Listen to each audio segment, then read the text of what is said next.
국무회의의 그 회의록에는 그 평상시에 네. 그 부서를 안 하나요? 회의록은 부서 안 합니다. 아, 그렇군요. 회의록은요, 저도 이번 사태를 계획 처음 봤는데 그냥 참석한 국무위원들이 OX로만 표시가 돼 있고요. 뭐 발언 요지 같은 거는 뭐 보통 국무회의 올리면 바로바로 의결이 되기 때문에 발언 요지도 없고 뭐 다른 내용이 별게 없습니다. 아마 필요하시면 아마 그 회의록을 하나 받아보시면 쉽게 이해가 되실 것 같습니다. 그러니까 누군가 그 확인의 의미로 네. 거기에다가 뭐 서명이나 이런 거 할 거 아니에요? 그게 작성이 된 다음에 참석한 장관들 부처에 다 확인을 회람을 한다고 합니다.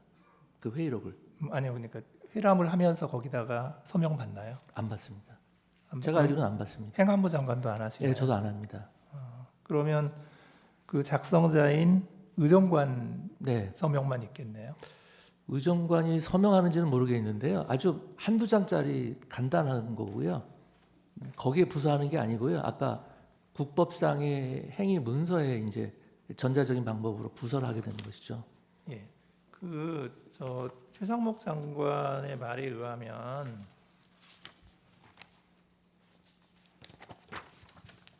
자리를 파할 때 누군가가 저에게 여기에 서명을 해달라고 해서 그제서야 이게 국무회의라는 외관을 갖추기 위해 오라고 한 것이었구나라는 생각을 하였습니다. 이렇게 얘기하면서 자기는 서명을 거부했습니다. 이렇게 말씀을 하셨거든요. 네. 최상목 장관은. 그 다음에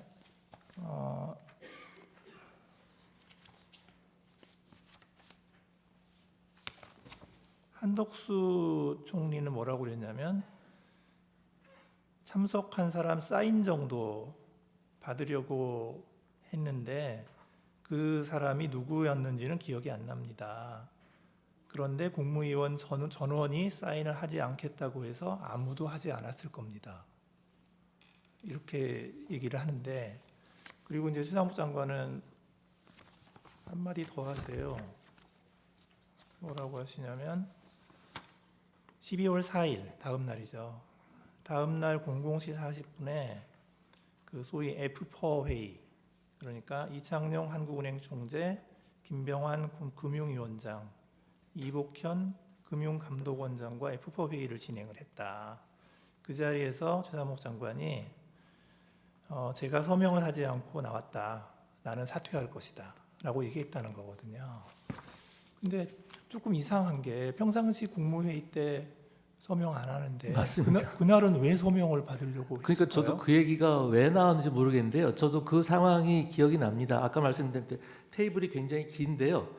저는 이제 대통령 집무실 쪽 가까운 쪽에 앉아 있었고 저쪽에서 뭐 서명 어쩌고 뭐 그런 얘기를 하면서 서명 안 하고 갔습니다. 뭐 이런 얘기가 들리더라고요. 그래서 무슨 서명이냐? 서명이 왜 필요하냐? 서명할 필요가 없다라고 제가 얘기를 했어요. 근데 기본적으로 서명 얘기가 왜 나왔는지 모르겠는데요. 뭐 국무회의가 됐든 뭐 부서가 됐든 손으로 서명하는 경우는 없습니다. 전자적인 서명을 하는 것이지 그때 누가 왜 그런 얘기가 나왔는지 저도 이해를 할 수가 없습니다. 예. 서명하는 경우는 없거든요. 예. 다 전자 서명을 하는 것이지 다 자기 집무실에 돌아가서 그 한덕수 장관은 그 비상계엄 관련 국무회의의 요건을 충족하였느냐 이런 질문에 자기는 평가를 못하겠다. 네. 이제 그런데 자기 생각에는 간담회 정도 되는 것 같다. 이렇게 말씀을 하셨고요. 그 다음에 오영주 장관은, 중기부 장관은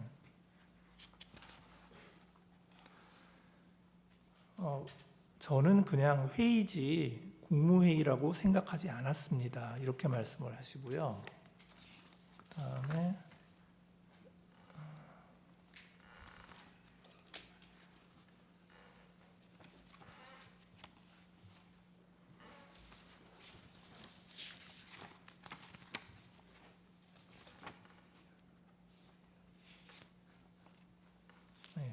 최상목 장관도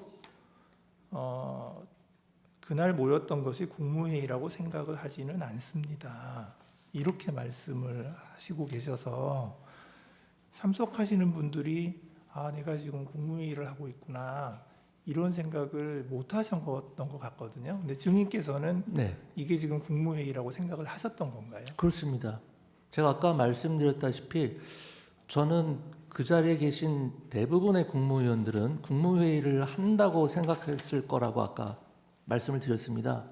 그 이유는 아까 한 걸 결국 반복을 하는 건데 총리님께서 국무회의에 대해서 대통령께 말씀드려 갔었고 그래서 그 자리에 있었던 분들은 국무회의를 한다는 걸 다 알고 있었고요. 그 의사 정족수인 11명이 되기까지 기다린 이유가 과연 무엇인지 제가 묻고 싶습니다. 국무회의가 아니라면 뭐하러 그냥 11명 올 때까지 대통령께서 비상기업 선포를 30분 가까이 미루면서 기다릴 필요가 없는 것 아니겠습니까?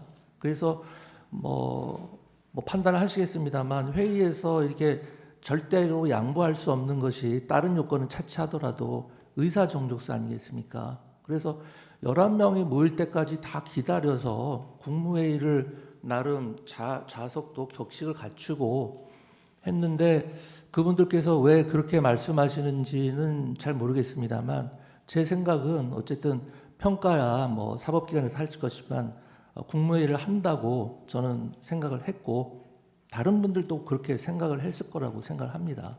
예. 그 부서에 관해서 좀 네. 여쭤보는데요. 헌법 82조는 대통령의 국법상 행위는 문서로서 하며 이 문서에는 국무총리와 관계 국무위원이 부서한다. 군사에 관한 것도 또한 같다. 네. 이렇게 돼 있거든요. 근데 이제 이게 비상계엄은 대통령의 국법상 회의잖아요. 네, 그렇습니다. 그리고 관계 국무위원은 누구인가요? 그게 지금 원래 그 비상계엄을 건의할 수 있는 게 국방부 장관과 행안부 장관이잖아요. 그러면 관계 국무위원은 누구인 거죠? 당연히 국방부 장관이라고 생각합니다. 예. 그 한혁수 국무총리는 자기는 부서고 뭐고 서명도 안 했고 일체 안 했다고 하시거든요. 네.